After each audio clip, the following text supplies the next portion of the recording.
disciple est un homme qui tranche sur les autres, sur les païens. Matthieu 6, 32. Ayant entendu la révélation du salut, il tente d'y conformer sa vie. Cela nous amène à essayer de cerner sa silhouette. Pas question d'établir un portrait robot. Rien ne serait plus opposé à l'esprit de l'Évangile. Les disciples ne sont pas des robots fabriqués en série. Les familiers de Jésus sont au contraire d'une diversité déconcertante. Ils vont de l'impétueux Pierre au tendre Jean, de la pauvre femme syrophénicienne au riche Zachée, de la pécheresse de chez Simon à l'honorable Joseph d'Arimathie.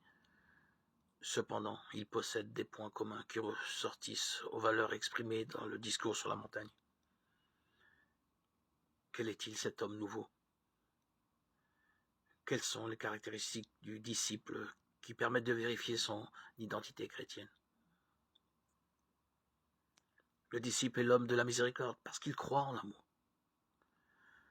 Ne sommes-nous pas là devant l'un des problèmes les plus aigus de la vie chrétienne?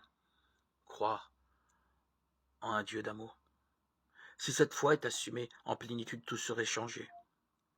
Car, ne nous y trompons pas, le grand obstacle qui se dresse sur notre route, ce n'est pas d'abord le manque de volonté, mais le fait de ne pas croire pleinement, avec toutes les fibres de notre être à l'amour fou de Dieu. Si notre foi était totale en ce domaine, le reste nous serait donné par surcroît. Croire en la capacité d'amour de l'homme. Croire que l'homme qui se trouve en face de soi a été fait à l'image de Dieu, quelle que soit la déformation que l'image a subie. Si cela était, toutes les relations humaines seraient changées. Tout cela paraîtra utopique à un observateur non-croyant, alors qu'il s'agit bien de la réalité la plus fondamentale du christianisme.